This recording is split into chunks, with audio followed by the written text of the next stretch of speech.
पिछले कुछ सालों से सऊदी अरब और इजराइल के बीच रिश्ते थोड़े बेहतर हो रहे थे। दोनों देशों के बीच कई चीज़ों पर बात करना शुरू कर दिया था। बहुत से लोग सोच रहे थे कि शायद दोनों देश आपस में दोस्ती कर लेंगे, लेकिन गाजा में जो कुछ हुआ उससे सारी उम्मीदों पर पानी फेर दिया। सऊदी अरब ने साफ कर दिया है कि जब तक फिलिस्तीन के लोगों के साथ इंसाफ नहीं होगा तब तक कोई भी शांति या दोस्ती मुमकिन नहीं है। ये पहला मौका नहीं है जब सऊदी अरब ने गाजा के हालात पर कुछ कहा हो। इससे पहले भी वो कई बार शांति की अपील कर चुका है, लेकिन इस बार का बयान सबसे अलग है क्योंकि इसमें जेनोसाइड जैसे सख्त शब्द का इस्तेमाल किया गया है। ये दिखाता है कि सऊदी अरब अब और इंतजार नहीं कर सकता और चाहता है कि इस जंग को तुरंत रोका जाए। सऊदी अरब का ये बयान ऐसे समय पर आया है जब पूरी दुनिया में गाजा के लिए लोग सड़कों पर उतरकर विरोध प्रदर्शन कर रहे हैं। अमेरिका और यूरोप के कुछ देशों में भी लोग अपनी सरकारों से कह रहे हैं कि वो इजराइल का साथ देना बंद करे।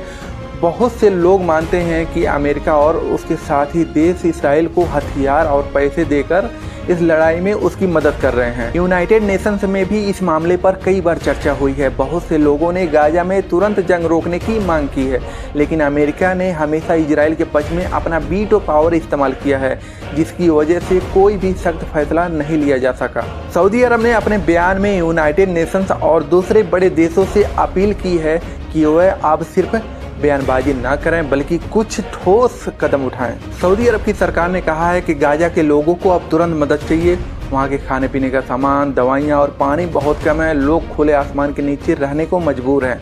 बहुत से बीमार लोग हैं जिन्हें इलाज नहीं मिल पा रहा है। सऊदी अरब ने इस मुश्किल समय में गाजा के लोगों के लिए बहुत सारी मदद भी भेजी है, लेकिन ये काफ़ी नहीं है। जब तक जंग नहीं रुकेगा तब तक हालात नहीं सुधरेंगे। इस बयान से ये भी साफ हो गया है कि अरब देशों के बीच इस मुद्दे पर एक राय बन रही है। ज़्यादातर अरब देश गाजा के लोगों के साथ खड़े हैं और चाहते हैं कि इजराइल पर दबाव बनाया जाए। सऊदी अरब का ये कदम बाकी देशों को भी और ज़्यादा खुलकर सामने आने के लिए हिम्मत देगा। ये दिखाता है कि फिलिस्तीन का मुद्दा आज भी अरब देशों के लिए कितना ज़रूरी है। ये जो खबर है ये सिर्फ एक बयान नहीं है, बल्कि ये एक बहुत बड़ा बदलाव है।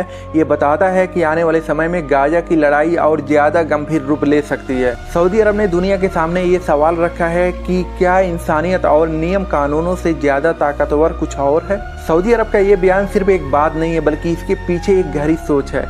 जब एक इतना बड़ा और ताकतवर देश जेनोसाइड जैसा शब्द का इस्तेमाल करता है तो इसका असर पूरी दुनिया पर पड़ता है। ये बयान इजराइल की सरकार पर दबाव बढ़ाने का काम करेगा। दुनिया के दूसरे देश जो अभी तक खामोश थे या इजराइल का साथ दे रहे थे, अब उन्हें भी सोचना पड़ेगा। सऊदी अरब की बात पर शायद वो भी अब खुल के बोलेंगे। इसके अलावा ये बयान दुनिया के बाकी अरब और मुस्लिम देशों को भी एक साथ लाने का काम कर सकता है। अगर सारे मुस्लिम देश मिलकर इजराइल पर दबाव बनाएं तो शायद लड़ाई को रोका जा सके।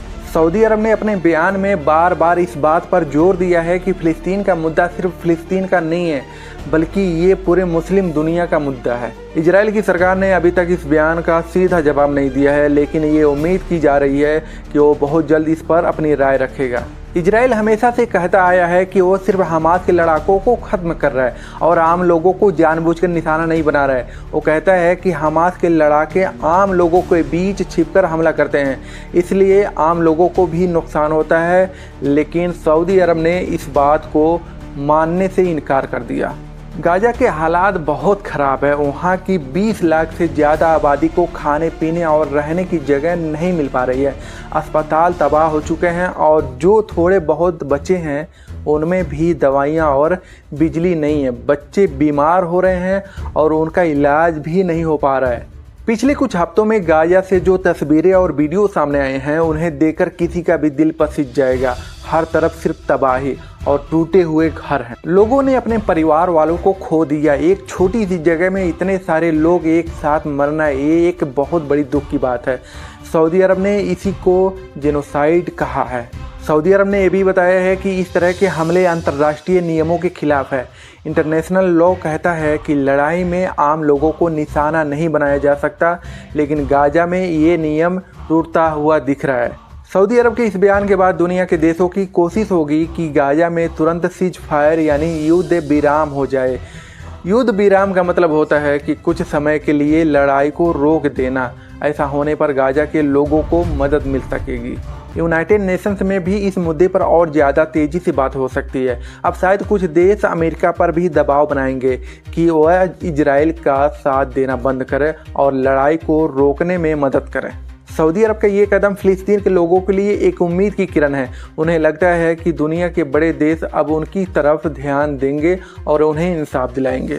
सऊदी अरब के बयान के बाद इजराइल और सऊदी अरब के बीच चल रही दोस्ती की कोशिशों को भी रोक सकता है। जब तक फ़िलिस्तीन का मुद्दा हल नहीं होता तब तक दोनों देशों के रिश्ते सामान्य नहीं हो सकते। सऊदी अरब का ये बयान एक तरह से पूरी दुनिया को जगाने की कोशिश है। वो चाहता है कि लोग देखें कि गाजा में क्या हो रहा है। उन्होंने बहुत साफ शब्दों में अपनी बात रखी और कहा कि अब बहुत हो चुका, अब दुनिया को कुछ करना होगा। अगर कुछ नहीं किया तो गाजा में हालात और भी ख़राब हो सकते हैं। सऊदी अरब ने अपने बयान के आखिर में कहा कि वो गाजा के लोगों के साथ है और हर तरह से उनकी मदद करते रहेंगे। उन्होंने कहा कि उनका मकसद फ़िलिस्तीन के लोगों का उनका हक दिलाना और उनके लिए वो हर मुमकिन कोशिश करेंगे। तो दोस्तों, ये थी आज की खबर। अगर वीडियो अच्छी लगी हो तो लाइक ज़रूर करें। अगर हमारे चैनल पर नए हैं तो प्लीज़ सब्सक्राइब जरूर कर लें। मिलते हैं अगले वीडियो में, तब तक के लिए अल्लाह हाफ़िज़।